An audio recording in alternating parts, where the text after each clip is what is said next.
Et aujourd'hui avec vous, Yvan Jacob, notre journaliste à la mode. Ça s'est passé dans le passé, on remonte au temps de la Seconde Guerre mondiale pour découvrir une drôle de tenue. Des bas, mais pas en nylon cela, hein. Et oui, je sais qu'ici, on ne se la raconte pas dans cette émission, mais laissez-moi une petite minute pour me la raconter, parce qu'il y a quelques jours, j'ai gagné aux enchères une photo. Alors, je vous la fais passer, elle est sous blister pour pas que vous la salissiez avec vos sales pattes. Et pour les auditeurs, je vais la décrire. Dessus, on voit 5 actrices hollywoodiennes assises sur un meuble en hauteur. Elles ont les jambes pliées, elles sont très jolies. Mais ce qui m'intéresse dans cette photo, c'est qu'à hauteur de leurs genoux, eh bien, on voit 2 maquilleurs professionnels qui peignent des motifs sur leurs jambes. Oui, et ils imitent avec ce maquillage la forme d'un bas. Alors, sur la légende de la photo, on trouve le nom des actrices, toutes nées dans les années 1920 et qui n'ont jamais connu une carrière extraordinaire. Hein. La plus connue, c'est sans doute Betty Jane Rhodes. Ça vous donne une idée du niveau de notoriété des autres. Et Betty Jane, elle a connu sa petite heure de gloire dans les années 1940. C'est elle qui m'a permis, après une enquête acharnée, de dater la photo. Elle a été prise le 18 novembre 1936, très précisément, et sans doute pour une publicité, parce que le texte qui accompagne la photo, elle vante les mérites de ce maquillage. Il permet aux filles de réaliser les motifs qu'elles ont envie de faire pour leurs jambes, et si jamais ça coule ou qu'il y a un problème, elles ont dans leur sac tout le matériel pour arranger les choses.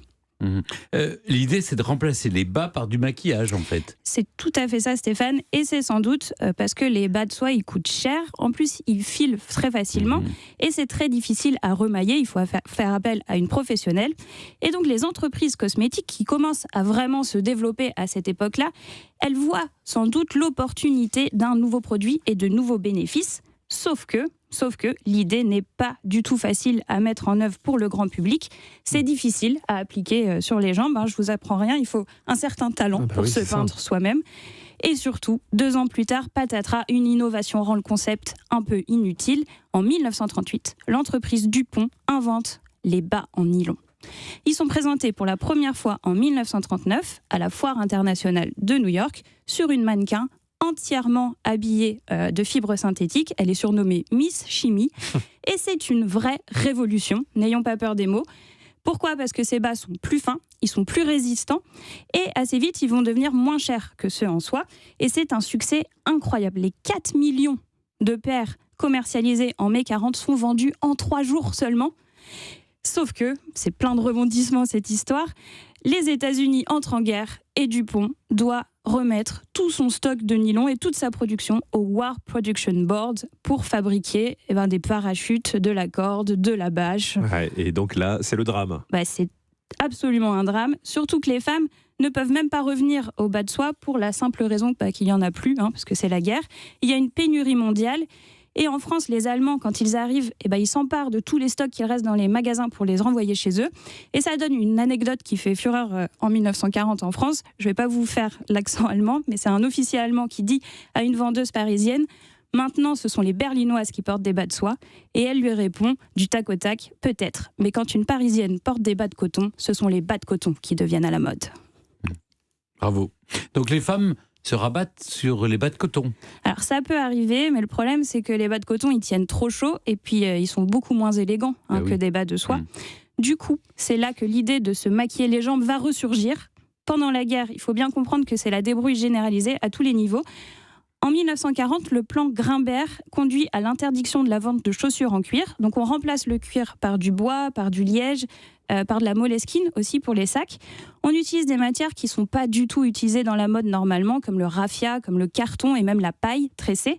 Et en mars 42, il y a même un décret qui oblige à récupérer les cheveux dans les salons de coiffure et les poils des chiens qu'on mélange à une fibre artificielle et ça donne des gants ou des chaussons. Donc on récupère vraiment tout ce qu'on peut. Les magazines de mode conseillent aux femmes de se lancer dans l'élevage de lapins pour faire des petits accessoires avec de la fourrure, de la doublure pour les manteaux.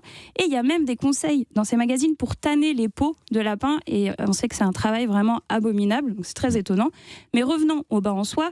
Pour imiter l'effet de la soie sur leurs jambes, les femmes, elles se teignent avec du brou de noix, avec du thé parfois, et même avec des colorants pour sauce alimentaire. Là, c'est clairement la pire solution parce que ça attire les mouches, les magazines nous le disent. Donc c'est vraiment pas terrible. Double saveur. Et sur ses jambes teintées, elle trace éventuellement un trait avec un crayon à sourcils pour imiter la couture du bas derrière le mollet. Et ça, on retrouve ça dans tous les pays. Ouais, et dans tous les pays en Europe, en Allemagne comme dans les pays alliés, là, il n'y a pas de différence. En France, la marque René Rambaud, par exemple, qui n'existe plus, propose des teintes Cher. Alors, il y a Cher, Cher doré, Cher bruni. La marque bien aimée appelle son produit File pas.